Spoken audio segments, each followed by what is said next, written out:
be singing today is actually quite a modern song composed by Jamyang Chindela, and it's quite a meaningful song because it's calling out to all Tibetans from 3 provinces of Tibet to come together and unite as one.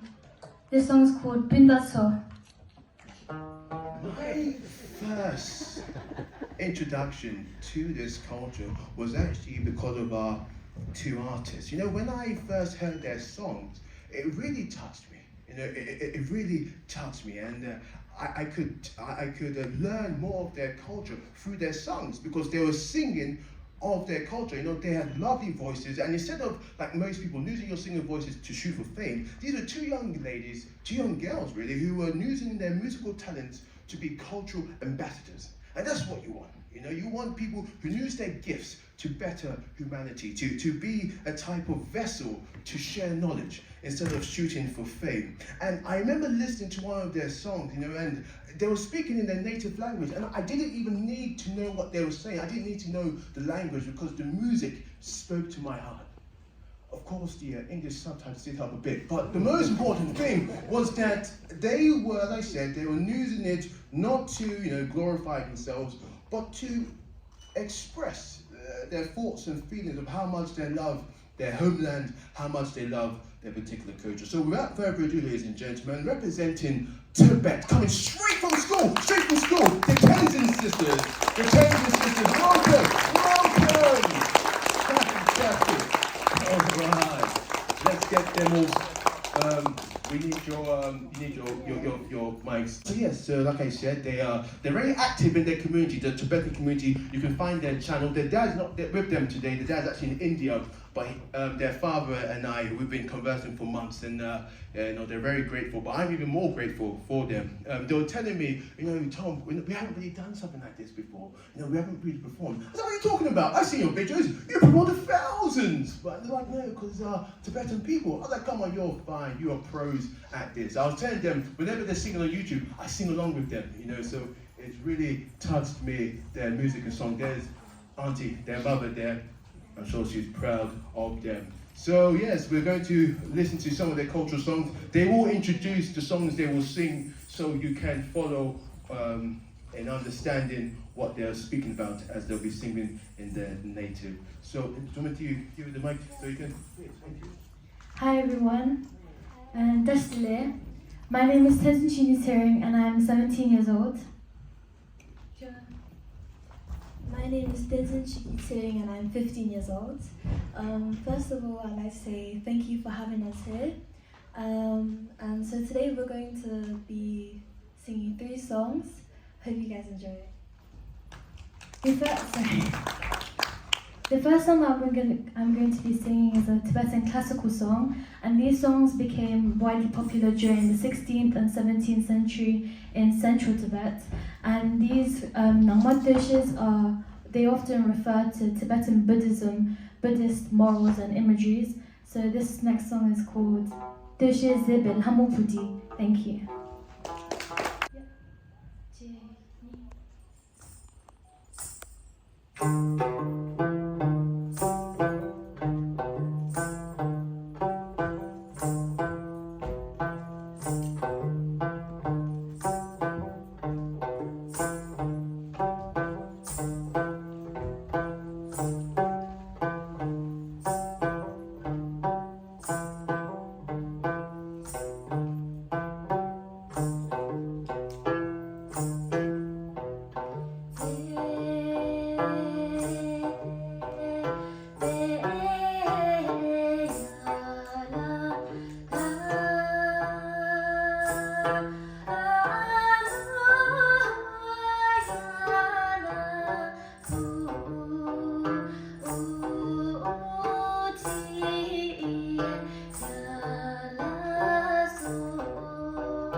actually quite a modern song composed by Jamyang Chindela, and it's quite a meaningful song because it's calling out to all Tibetans from 3 provinces of Tibet to come together and unite as one.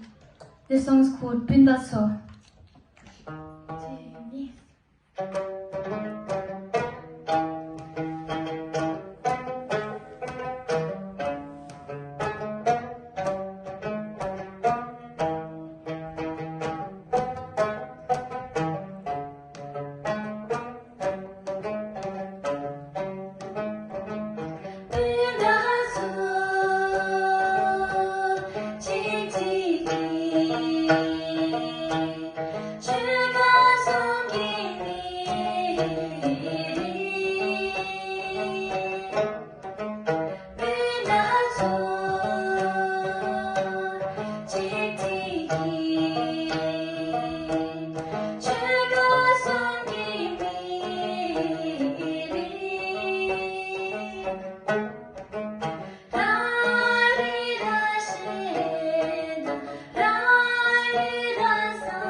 Thank you.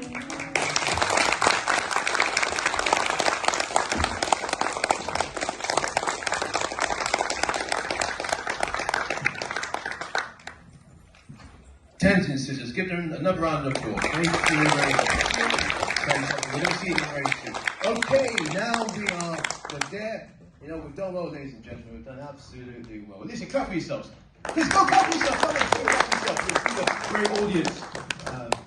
Been a great audience indeed. Okay, so culture. How do you define culture? You know, it's one of those words. Those words where people ask you, define it, but you know of it, but you don't really know about it, or you have to go to the dictionary, And that's one of those words, culture. But I remember going to the dictionary told me culture means a set of beliefs that are shared amongst the people. And I was like, that's a very nice definition. And when I think about this next culture, I know that this belief that they have, this belief of hospitality, this